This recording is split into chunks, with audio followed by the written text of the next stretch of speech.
Hi, I'm Nancy O'Neill, and welcome to Suncoast FYI. This week we take a look at Save Our Seabirds benefit concert, a preview of 2018 Bowls of Hope event, and the All-Star Children's Foundation. All next on Suncoast FYI.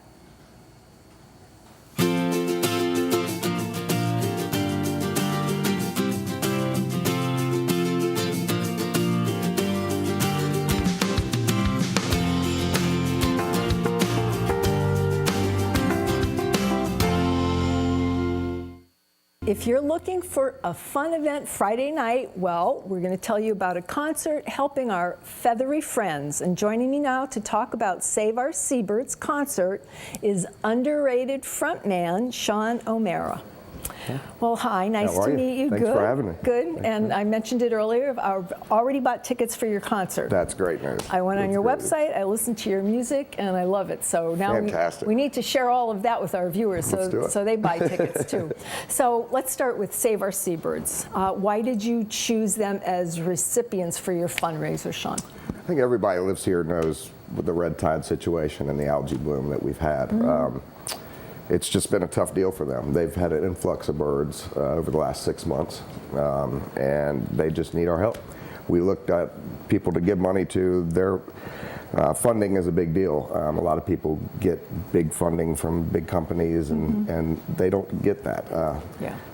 They need the help. They need the help, and that's why we're here to try to do that. We've done a couple other functions with them that went very well last year, so we're just trying to keep it going. Yep. David Pilson is the David CEO. Pilson, he's amazing. He is. He's an amazing man. I have the pleasure of knowing him, and he's a great guy. And he runs an amazing organization and takes care of our little feathery critters. Yeah. So let's tell our viewers, what kind of music does Underrated perform? We're an original hip-hop, funk, R&B rock band. It's high energy. It's a lot of fun.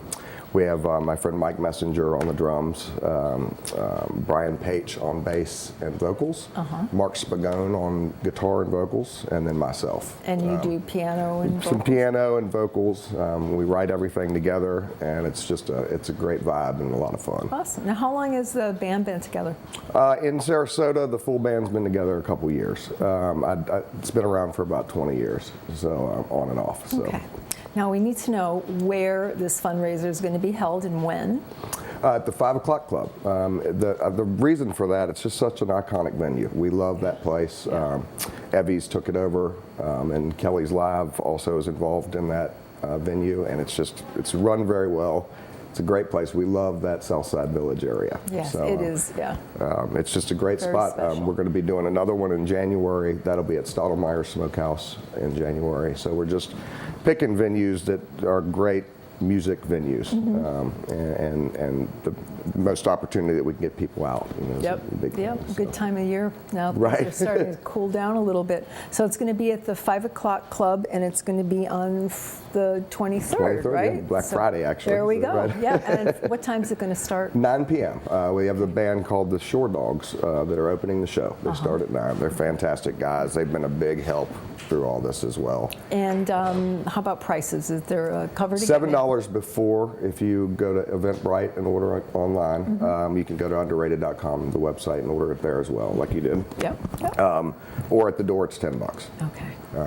And there's food available, obviously. Well, 5-0 doesn't do food at the 5 O'Clock Club, but you've got Giorgio's right next door, and then you have Gecko's, which are also two sponsors of the event. Okay, so cocktails. Oh, absolutely. Absolutely, okay. As long as we're going to have a cocktail, it's okay. Right. That's the important stuff. Cocktails and music. Now, you have a very unusual name for your band. Did you come up with that? We did. About 20 years ago, me and my buddy Brooke in Richmond, Virginia, came up with it. And we were trying to make something that people had to look at a few times to figure it out. Be a great license plate number, too. Right. And the way the spelling is because it fits on a license plate, and that was part of it. So it just was really just trying to get people's attention and make them keep looking at it, and it's worked out. Great. So. Well, I didn't know that. Is that your license plate number? Yes, ma'am. Oh. Yeah, that's on my Jeep for sure. Oh, that's so funny. Okay, well, there you go. Now, you have a lot of sponsors Yes, ma'am. that are involved in this fundraiser. Can you tell us who they are and what kind of things you're going to be raffling? Absolutely. Every year, or last year that we did this, we've had some that have stuck with us and been with us from the beginning. Nick's Tavern, Legends Pub, those places, Silver Star Restaurant. We've got everything from a foursome of golf out at the Palms. We've got health, pet care, and it's just everything you can think of. A photo shoot.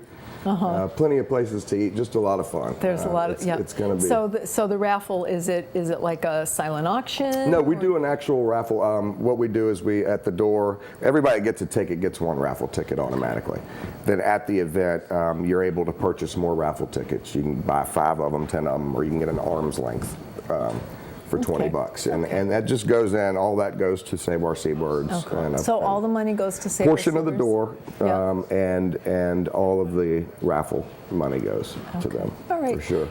Anything else you'd like to add before we close today? No, we just appreciate you picking up the story and having us on. It means a lot, and we hope people come out and support this cause. We will be doing it every other month somewhere, and go to Save Our Seabirds. Check the place out. It's a great place. Support them there as well. You don't have to come to this show to just do that. You can do it. You can go there as well. So. Go see them. Absolutely. Great place. Great. Thank you, Snow. Thank you so much. Next on Suncoast FYI, we take a look at a woman's journey. Please stay with us.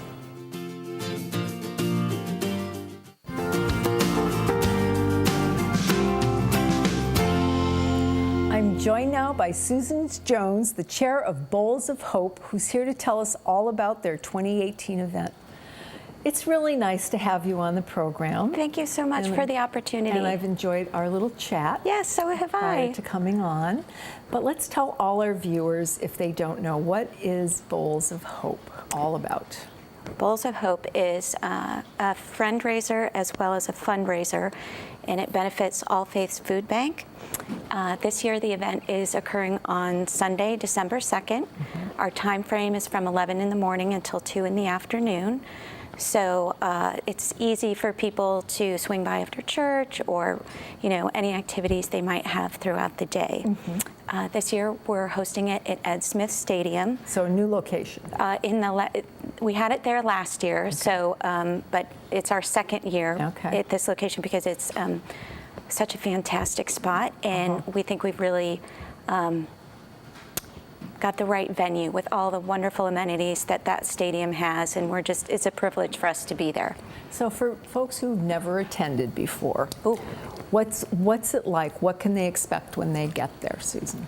Well, first of all, one of the neatest things about this event is the fact that everyone that comes gets a ticket to pick out a handmade, hand-thrown bowl by a local artisan or potter, which I personally think is really very neat, and a wonderful souvenir that is, they get to take it home. Exactly. And not only is it part of the event, but then they have it throughout the year. And many of my friends who attend say all the time how much, when they open their kitchen cupboard doors and they see those bowls, it reminds them of this event. And it's really heartwarming as far as, from that perspective. Not only is it reminding those in our community that there are still people among us who are hungry on a daily basis, but how nice it is to fill a piece of artwork with food from a local catering service or restaurant. Local restaurant. And it's just, it's one of my favorite events. I know I'm not supposed to say that, but it is. It's okay, you just did. Well, it's out there. But it's just one of those events that really leaves you with a real understanding of why you give back to your community and why it's so important to help those that need a hand. And who does it help? So it's a fundraiser and a fundraiser. We oftentimes are a well-kept secret here in Sarasota and DeSoto counties, but we partner with so many local agencies, everything from Meals on Wheels to Girls Inc., Boys and Girls Club, and a lot of those partner facilities get their nutritious meals from the food bank. In addition, we also have a myriad of services that we put out within the community to help veterans, people in what we term food deserts, locations where it's hard for them to get healthy and or affordable meals. We also have pantries in the schools. We have the opportunity for people to come to our facility here in Sarasota and pick up meals. We've also been very integral, most recently with all of the hurricanes that have been happening in the United States. We are very good at our distribution processes, and therefore we get called on to go to other food banks and help them in their time of need. And when we do that, obviously we take truckloads of food with us. Amazing. So it's really far-reaching, but the work that we're doing is incredibly important. Absolutely. Now, in addition to going and attending this event and supporting our community in that way, how can people get involved beyond the event, Susan? Oh, that's great. I'm so glad you asked. The food bank has a lot of opportunities for people to give back to the community. One of the best ways I feel is to actually come to the center and do the sorting of the food that comes in. Oh my gosh. Which is amazing. A lot of organizations and businesses do it as a team building event, which is really, I like it. Yeah, it's a win-win. Not only are you getting to know your coworkers and teammates better, but you get to know them in a different environment than your Than work at exactly. workspace, yeah. So sorting and coming into the facility and being hands-on that way. We also have a lot of other opportunities, everything from, we have mobile pantries, we call them Sprout, and which I think is adorable, but there are trucks that go out into the community and we hand out fresh fruits and vegetables, which is one of the most sought after things, because as you know, boxed and pre-prepared and canned meals are much easier to distribute. Sure. So the fresh vegetables and fruits are really something that people really are desperate for. Where do you get those from? It comes from a myriad of organizations. A lot of times it's overages from groceries. Publix is a huge supporter. Walmart, different locations. Food vendors that just can't use it all. Some people, so they can come and donate it to you. Yes, as well as people in the community. I'm sure that they're aware. We do the postal worker drop-off where you can leave bags one day a year, and that all comes to us. Anytime you give at the grocery store for money that goes back to your local food bank, a percentage of that does come to All Faiths, which is wonderful. And anytime you have the ability to make a food donation, maybe you're going on vacation and you have some things left over, or a lot of people who are here seasonally, we encourage them to do the same when before they go back. Sure. Okay. Now you have a lot of sponsors. You have a lot of restaurants that are participating. About 40, you were saying. So there's a lot of variety of food and for people to choose. Not just soup. It's all basically anything you can put into a bowl. Okay. Great. So, most important, where can folks buy tickets? Because I know you've said you sold out the last few years. We do. They can go to allfaithsfoodbank.org, and there's a link at our website where they can find all the necessary information, directions to Ed Smith Stadium. They purchase their tickets there. I encourage that only because we've sold out the last 3 or 4 years, and it's very difficult to turn people away. So if you can't do that and you're lucky, you can always show up the day of the event and purchase a ticket for a slightly higher rate, $35. Okay, so $30 beforehand. Children, there's a discounted rate of $10. Of $10, and then there's a VIP package, but that will all be on your website. Absolutely. But definitely go buy them sooner than later. Yes, and December 2nd. Okay, great. Thank you so much. Thank you. Pleasure meeting you. You as well. Next on Suncoast FYI, we sit down with the All-Star Children's Foundation, so don't go far.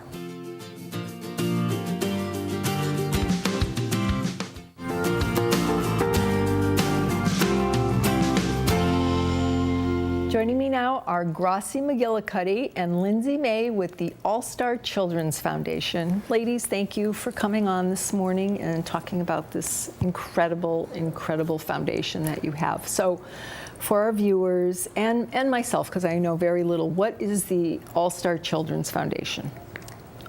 Well, All-Star Children's Foundation is a nonprofit located here in Sarasota County, and presently we are building a 5-acre campus located on 17th Street in Sarasota. It will house 7 traditional foster homes and an outpatient treatment center, all with evidence-based practices to address the trauma for children who have experienced abuse or neglect within the child welfare system. Now, when you say seven homes? Six traditional foster homes, and then we will also have a community center on our campus as well. Okay, and what actually takes place on the campus? Now, once you have this completed, what is it going to look like for these foster children? The unique part of our program, it is completely trauma-informed from the ground up, meaning that anyone who steps foot on our campus and interacts with our children are going to understand what trauma can look like in their behaviors, their actions. And as a foundation and as a provider, we are going to be working with children in evidence-based practices for trauma-informed care and providing them in collaboration with Johns Hopkins All Children's Hospital, That's which makes us amazing. really Yes, unique. we are very lucky to have a collaborative partner with Dr. Kristen Hoffman with Johns Hopkins All Children's Hospital, who is helping us develop our clinical protocol for our children and making sure that our clinicians understand trauma and use evidence-based treatments. Okay. Now, when you say trauma, it's most people think of physical trauma, but that's not what we're talking about Well, here. it's children who, it's like post-traumatic stress Sure. in adults. And what happens is when children are abused, and most of them start at a very young age, it really does, it alters the brain. And so because of the plasticity of the brain and our work with All Children's Hospital on the brain science, we'll be able to treat the children so that they don't, because if you don't treat them, then there's a life of criminality, violence, medical issues, health issues, mental issues. So this is really new and innovative because this is when we're going to be taking children when they're first removed from the home.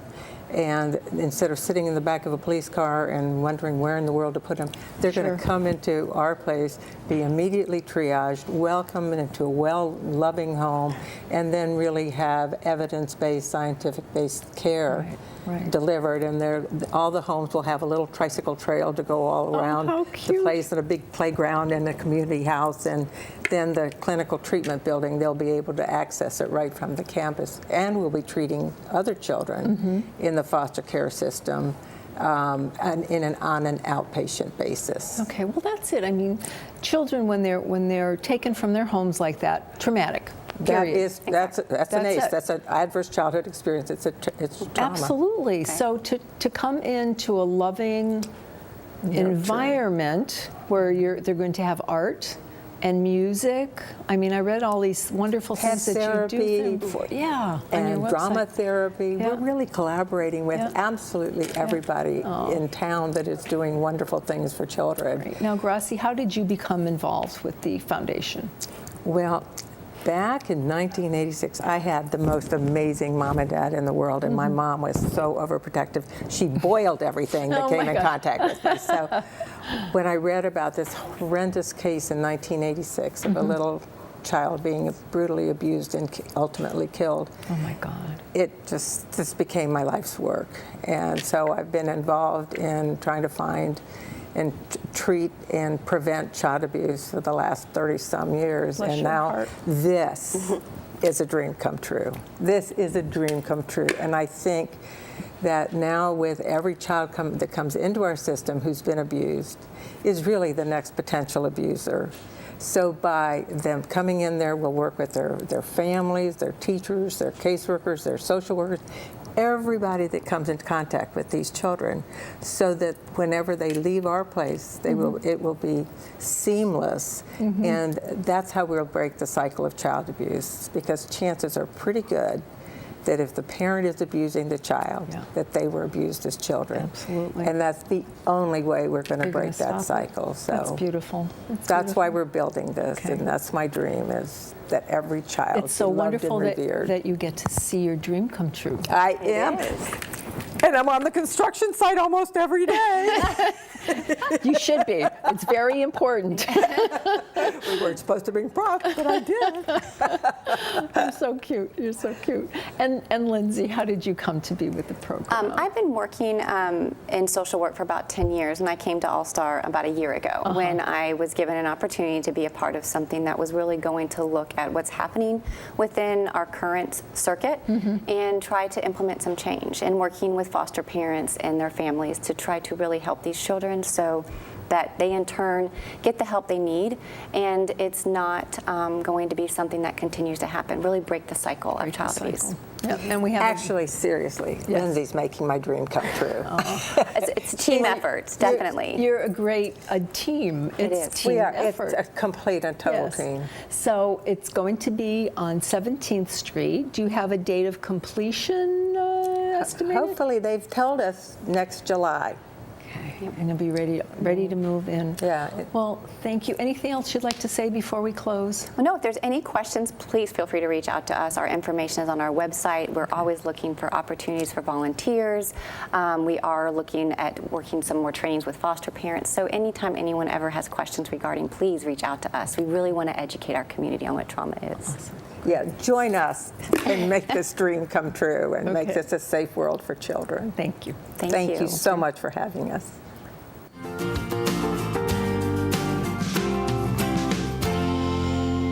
Thanks for joining us today. A quick reminder, tomorrow is the Venice Holiday Parade kicking off at 7 p.m. on the streets of historic downtown Venice.